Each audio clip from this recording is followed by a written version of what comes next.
ये देश का दुर्भाग्य है कि आजकल कुछ लोग अर्बन नक्सल की भाषा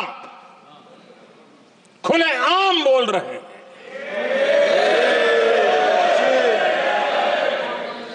और अर्बन नक्सल जिन बातों को बोलते हैं, इंडियन स्टेट के सामने मोर्चा लेना, ये अर्बन नक्सल की भाषा बोलने वाले इंडियन स्टेट के खिलाफ लड़ाई की घोषणा करने वाले न संविधान को समझ सकते हैं, न देश की एकता को समझ सकते हैं।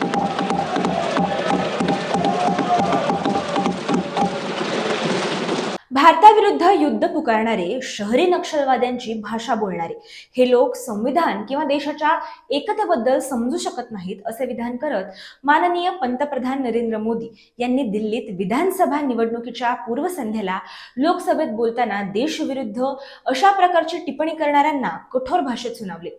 नमस्कार, मी स्वामिनी पेटकर, तुम्ही पाहत आहात माइक टेस्टिंग मराठी। आज आपण जाणून घेऊया पीएम मोदीजींच्या या स्टेटमेंट मागे नक्की काय अर्थ आहे।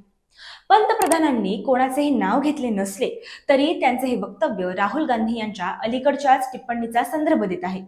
आता आपण भाजप, आरएसएस आणि भारतीय राज्याशी लढत आहोत। We are now fighting the BJP, the RSS and the Indian state itself. या वक्तव्यावरून काही दिवसांपूर्वी वाद निर्माण झाला आणि त्यावेळी भाजपने आरोप केला की त्यांचे विधान जॉर्ज सोरोसच्या प्लेबुक मधून घेतलेले आहे।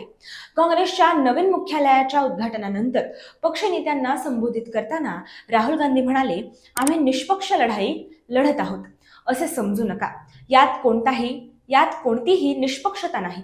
जर तुम्हाला असे वाटत असेल की आम्ही भाजप नावाच्या राजकीय संघटनेशी लढत आहोत, आम्ही आरएसएस नावाच्या राजकीय संघटनेशी लढत आहोत, तर तुम्हाला काय चालले आहे ते समजले नाही। भाजप आणि आरएसएसने आपल्या देशातील प्रत्येक संस्था ताब्यात घेतल्या आहेत। आता आपण भाजप, आरएसएस आणि भारतीय राज्याशीच लढत आहोत। That do not think that we are fighting a fair fight. There is no fairness in this. If you believe that we are fighting a political organization called the BJP, that we are fighting a political organization called the RSS, you have not understood what is going on. The BJP and the RSS have captured every single institution of our country. असे ते म्हणाले। राहुल गांधींच्या वक्तव्याची video clip share करताना Bhajap IT विभागाचे प्रमुख अमित मालवीय म्हणाले, राहुल गांधींनी आता भारतीय राज्याविरुद्धच उघड युद्ध पुकारले आहे। हे जॉर्ज सोरोसच्या नियमाबाहेरचे आहे। याआधीही शहरी नक्षलवाद्यांबद्दल बोलत शहरी नक्षलवाद्यांचे नवीन मॉडेल उदयास आले आहे, या शक्तींना ओळखले पाहिजे असे गुजरातमधील राष्ट्रीय एकता दिनानिमित्त पंतप्रधान नरेंद्र मोदी बोलत होते। त्यावेळी ते म्हणाले की काही शक्ती भारताच्या अर्थव्यवस्था अस्थिर करण्याचा आणि गुंतवणूकदारांना रोखण्याचा प्रयत्न करत आहेत। त्यांनी लोकांना या शहरी नक्षलवाद्यांना ओळखण्याचे आणि त्यांचा सामना करण्याचे देखील आवाहन केले। त्यावेळी बोलताना पंतप्रधान नरेंद्र मोदी यांनी एकता आणि प्रेरणेची भावना अधोरेखित केली होती। गेल्या दशकात भारताच्या एकतेसाठी अभूतपूर्व कामगिरी झाल्याचे त्यांनी सांगितले आणि सरकारच्या प्रत्येक उपक्रमात आणि ध्येयात राष्ट्रीय एकता दिसून येईल असे ते म्हणाले। या त्यांच्या आधीच्याच स्पष्टीकरणातून बीजेपीचे देशासाठीचे व्हिजन दिसून येते। राहुल गांधींच्या वक्तव्यावरून त्यांना आता फक्त बीजेपीच नाही तर देशाविरुद्धच बंड करायचे असल्याचे चित्र दिसून येत आहे।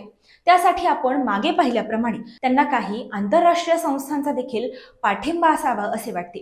आता इनडायरेक्टली पीएम मोदी अर्बन नक्षलवाद्यांची भाषा बोलणाऱ्या या शहरी नक्षलवाद्यांच्या नवीन मॉडेलमधील या शक्तींना ओळखले पाहिजे असे म्हणून विरोधी पक्ष काँग्रेसचे नेते राहुल गांधींकडे इशारा करत आहेत।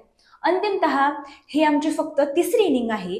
भारताला विकसित राष्ट्र बनवण्यासाठी आम्ही अनेक वर्षे प्रयत्न करत राहू असे मोदीजी म्हणाले। अशाच इंटरेस्टिंग आणि महत्त्वपूर्ण माहितीसाठी माइक टेस्टिंग मराठीला नक्की फॉलो करा।